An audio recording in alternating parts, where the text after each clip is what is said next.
Pemerintah telah menyetujui data produksi pangan terbaru menggunakan teknologi KSA atau Kerangka Sampling Area. Inovasi hasil kerjasama Badan Pengkajian dan Penerapan Teknologi beserta BPS.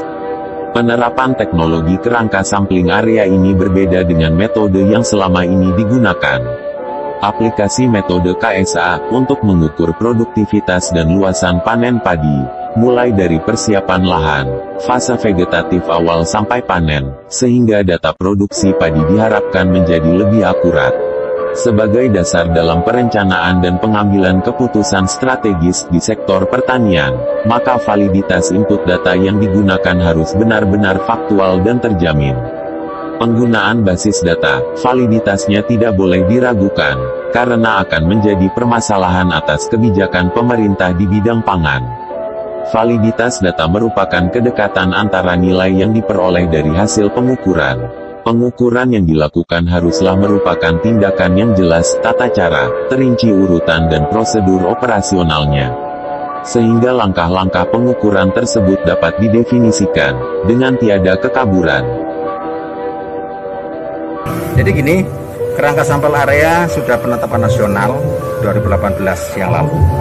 Jadi tidak ada alasan lagi bagi Dinas Pertanian Lumajang dan jajarannya untuk tidak mengikuti. Karena bagaimanapun KSA ini sebuah mekanisme yang menjadi rujukan pemerintah pusat agar hasil-hasil penghitungan nilai produksi padi di Indonesia menjadi lebih baik. 2 tahun sudah dilakukan, kalaupun disinyalir masih ada hal yang kurang maksimal, pasti dan butuh koreksi. Akhirnya kita melakukan koordinasi aktif dengan jajaran BPS, komunikasi dengan teman-teman di provinsi, bagaimana langkahnya, Lumajang menata langkah itu. 1, 2, 3 kali kita koordinasi formal dan informal, dan hari ini alhamdulillah teman-teman koordinator dan para penyuluh di masing-masing kecamatan sudah hadir untuk memastikan mensupport BPS untuk melakukan aktivitas peng-KSA ini. Artinya kami bagian dari pelayanan di bidang pertanian khususnya pangan tentu punya kepentingan dan kewajiban untuk mendukung KSA BPS ini agar berjalan maksimal. Sehingga hari ini dilakukan semacam BIMTEK ya, pemanasan, tapi insya Allah sudah jalan ini. 154 titik segmen itu akan dilacak oleh teman-teman kondisinya hari ini bulan Mei seperti apa, dan dicatat sudah tanpa ada rekayasa apapun. Kita akan berbicara real sebagaimana Nota Bupati Ibu Abu bahwa Pemkab Lumajang akan bergerak secara real untuk pelayanan kita, pelayanan di bidang produksi dengan data-data yang otentik, data-data yang penuh kejujuran apa adanya, insya Allah. Nah, oleh karena itu kami tadi sudah sampaikan, nanti di bulan Mei sampai dengan Desember saya pastikan kesepakatan tanggal 13 Mei di kantor BPS kemarin, BPS, Dinas Pertanian secara bersama-sama, secara dinamis untuk melakukan aktivitas itu. Alhamdulillah kita capai itu, dan ini patut kita syukuri di masa-masa corona. Alhamdulillah di bulan puasa kita tetap bersyukur sekali, dan ini adalah semuanya dari Allah, dan pastikan hikmah sangat-sangat tinggi. Saya kira gitu aja.